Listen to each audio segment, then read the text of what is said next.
Hold on. Wait a minute. You're telling me that Democrats are actually thinking about voting for her? If you're from a deep blue area, if you're from LA or you're from Oakland, you don't have an experience. But you just said you don't need those Trump voters. Well, you asked me if I needed them to win. So you don't think I feel you like need this them is to win. unnecessarily argumentative. What is your question? The question is the same thing I asked everybody, that this is being called the empowering voters to stop Trump's power grab. Every other candidate has answered this question. This is not Correct. And I said I support it.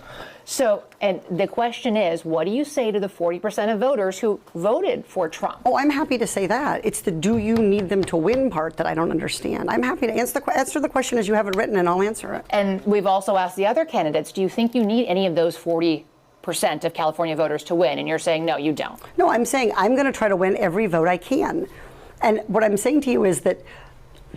Well, to those voters, okay, so you... I don't want to keep doing this. I'm going to call it. Okay. Thank you. You're not going to do the interview with us? Nope, not like this. I'm not. Not with 7 follow-ups to every single question you ask. Every other candidate has answered. I don't our care. follow-ups. I don't care. I want to have a pleasant, positive conversation in which you ask me about every issue on this list.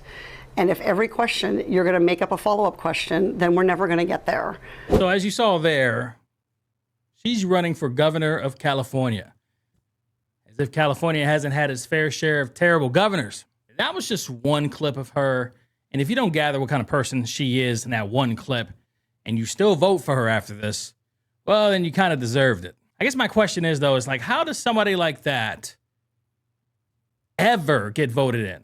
But I suppose that the answer to that is very simple. You know, behind the scenes typically stays behind the scenes. But in this case, I'm sure this is a clip she didn't want out in the public.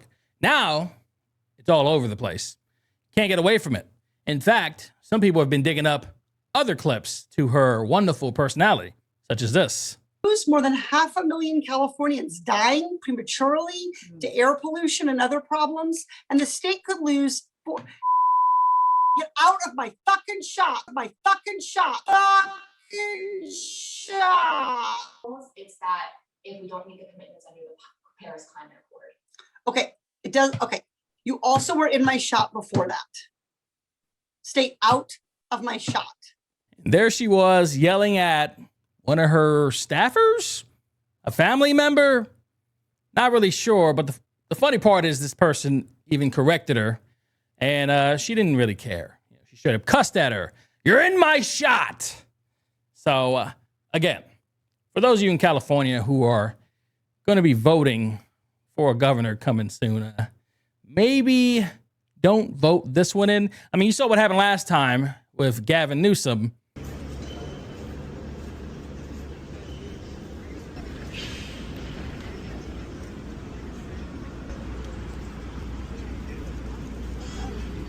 You saw how that turned out. Listen, left or right, Republican or Democrat, I think we can all agree that Gavin Newsom has done an absolutely atrocious job in California.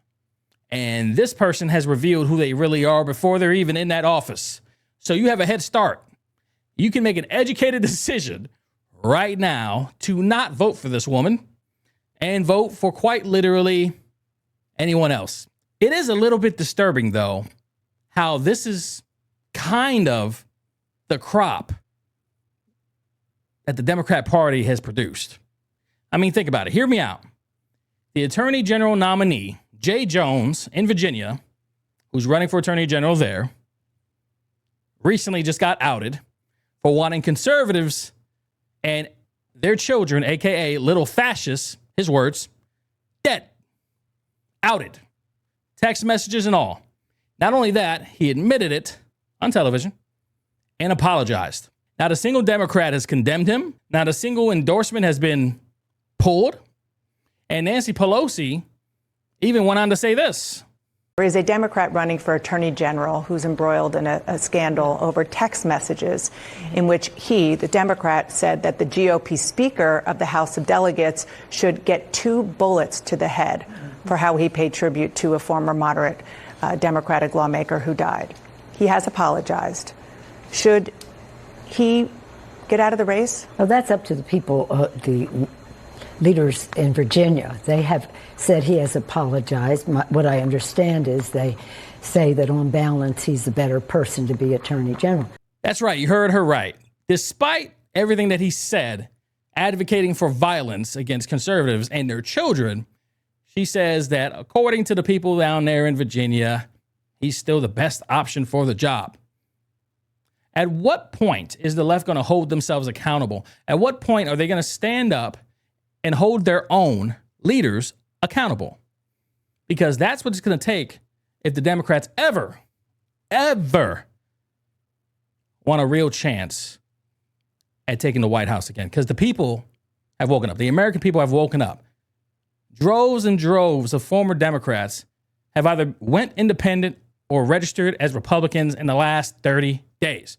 From my understanding, over 2.1 million, in fact, just this year alone. So I think it's about time that the Democrats change their tune, and instead of supporting crime and illegal immigrants, not only that, but promoting the worst candidates known to man, maybe they should think about their morals, their integrity, and start promoting policy that actually puts the American people first.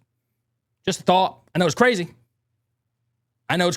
But I'm just saying, might be a crazy thought. Maybe try it out, though. But anyway, if you like the video, short and sweet, make sure you drop a sub, like the video, comment below, let me know what it is you thought of that entire debacle of an interview.